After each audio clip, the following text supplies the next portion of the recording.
Right, welcome back to the channel everybody, and a very simple and straightforward video as ever on this channel. We're going to look at two new irons from Srixon that fill a void in the game improvement category, and they tick a lot of boxes that aren't ordinarily covered within this genre. So there are two models been released, ZXiR and ZXiRHL, HL standing for high launch. They differ in the way they're put together in terms of the mass. One's a bit bulkier than the other, that HL being the bulkier of the two. And the idea and concept is quite simply that HL launches the ball higher for slower swing speeds. They've both got new alloy within the body of each of the irons, which Srixon claim to be softer, better feeling than other materials that are used by competitors within this space. So we'll be interested to see if that is the case.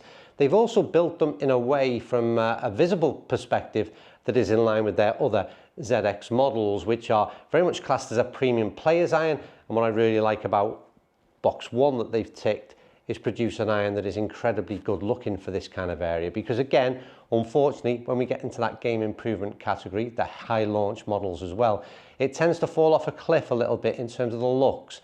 They've done a really good job of making these something you'd be proud of in your bag rather than taking a little bit of stick for. Right, before we go into data and start hitting some balls on camera, I just want to briefly talk about the spec on these clubs, although you can find more information from Srixon's website. They do contain a lot of the technology that you'll see in the other ZX irons, like the 5 and the 7. The material's different, they're forged. These have got this eye alloy, and we'll see how it feels when we hit some balls shortly. They've got the VT sole, which have been very prevalent in Srixon irons, and that's to aid turf interaction. Not something I can comment on in here, but I'll tell you how it feels when it hits the mat. I do want to touch on that looks element, because essentially this genre can be, I'm not going to go as far as say ugly and offend some people, but there is a tendency for them to look like an almost like package set half the time. There's not a great deal of attention paid to the looks, and therefore it can be off-putting. We can't ignore the fact they've done an incredibly good job of building a game improvement iron that, like I said in the intro, you'd be proud to have in the bag. And it certainly will encourage more and more golfers to go down this route, because to be quite honest with you, unless you're having a bit of a close-up, it looks like you're gaming a player's iron with a lot different sort of help packed into it.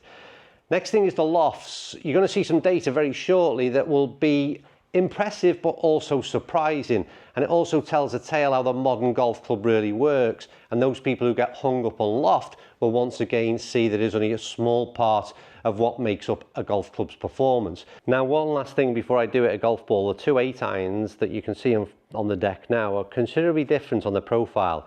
I must admit, when I was hitting these clubs earlier, I didn't recognize it so much, but when you put them side by side, you can see that HL is a fair bit chunkier. But again, it's not been something that has been off-putting by any means. Anyway, right, I'm going to hit, which I think, if I've got that right, yeah, this is the standard, so it's a ZXiR, and let me just talk about what my thought process is anyway when I'm hitting these things. I like the chunky profile, or chunkier, although this is by no means, I think this is sort of P790-esque is what I would say.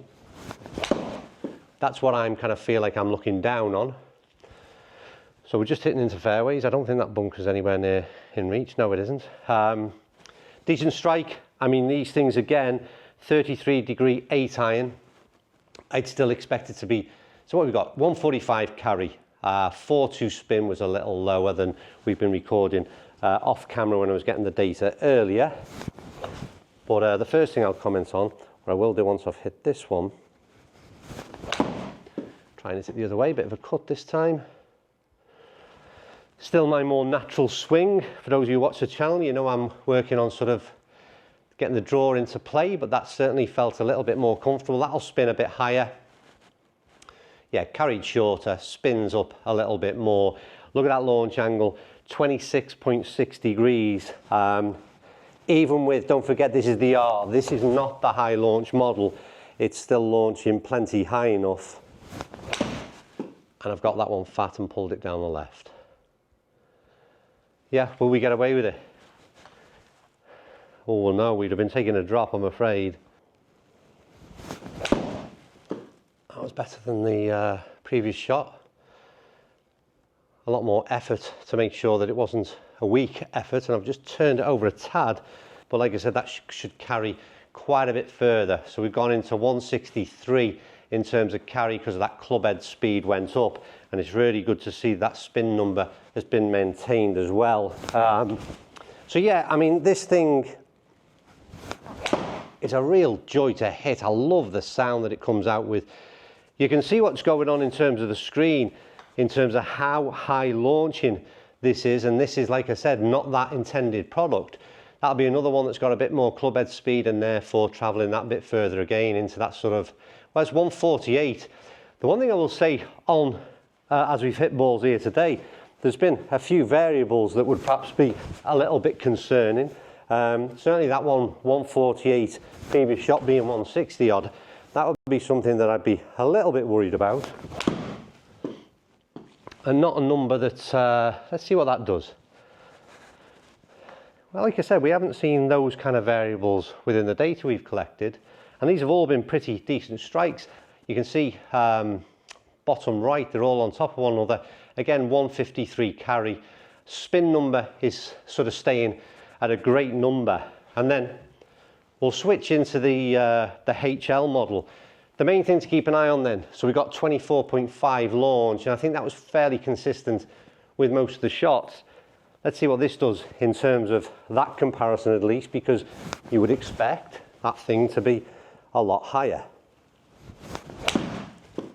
Again, super strike. The TrackMan imagery is suggesting that's higher, but I'll be really interested to see what it does. Back in that grouping, in and around, if you look at the bottom right, you can see the grouping of all the shots that have been hit. So there you go, 26.3, not considerably different, 147 carry and spinning a little bit higher as well. Now that's something that has been very prevalent. Now if I hit that cut shot, what you should see is again how that launch starts to creep up a little bit higher, and you'll start to see the spin increase as well. So there you go, 29.3 launch on an 8-iron, but we've only got a 130 carry and we've got 7,000 revs of spin. Now that is something that we've seen quite consistently within the data. And what that means is that, and what I would confirm, that they've definitely done what they intended, what they set out to do. This is definitely launching considerably higher than their standard product and is aimed at a certain individual. Right, so I've got to be careful I don't make this a head-to-head between the two Srixon models, because that's not what it's supposed to be. It is really identifying, have Srixon done what they suggested? Because these irons, in my opinion, from what the data tells me at least anyway, is they are aimed at very much a different player, and you've got to establish which one works for you. The standard product in 8-iron, 143 carry with 5,000 revs of spin, a launch angle of 24.6, land angle of 49.2 and a peak height of 94. So if you take them numbers as a comparison to a standard 8-iron that I would use, they're incredibly good. They're incredibly good because they tick the boxes right across every sort of parameter. That spin number, again, I always say it on every video because I have to. If you're new to the channel, my spin number is generally low off of these mats. So that 5,000 revs of spin could be suggested that it's a little bit low. I would argue that it's not, and that'll be perfectly fine out on the fairways. So that's standard 8-iron, really good numbers, and you'll see with the 6 shortly in the standard product, the ZXiR, incredibly good. Then we go to this 8-iron, which is the HL.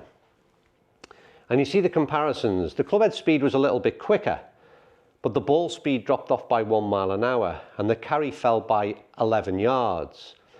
But the spin rose significantly by 2,000 revs.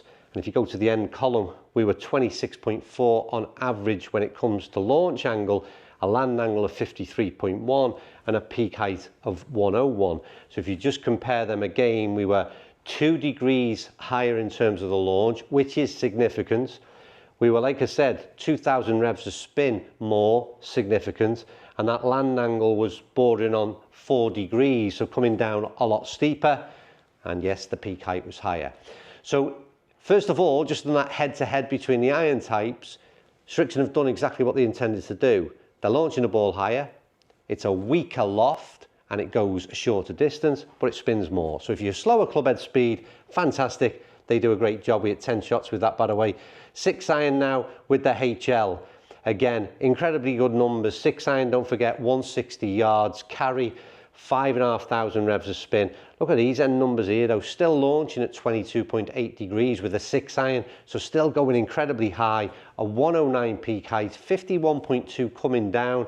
Combine the spin number as well. If you're a slower swing speed golfer, these things are incredibly good. And if you want to compare that to that of the R model, again, we were a little bit slower in terms of the club head speed. Ball speed's incredibly good off that, 115 with a 166 carry, 4.8 spin, again that little drop off, and 20.7 launch angle. And again, what that means is compare it as a standard product, in other words, a non-HL, and it performed incredibly well. So my standard irons at iGame, compared between the 6 and 8 of the R model, this thing has done really, really well. Just overall, and as I say, I didn't want to confuse myself as much as you, two things really. Clubs from Srixon, this ZXiR model, incredibly good. The HL does exactly what it's supposed to do. They look fantastic.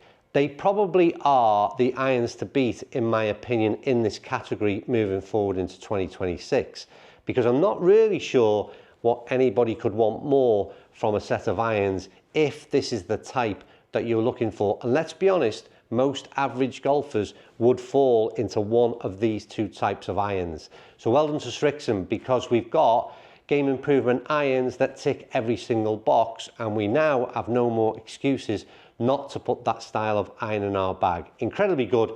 Loved hitting them. The sound and feel elements as well, although we're indoor, it can sometimes be sort of accentuated a bit in terms of the spike in the noise.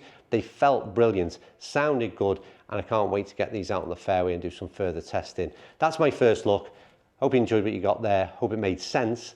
Thanks for watching. Give me your feedback down below, and I'll speak to you all in a day or two's time.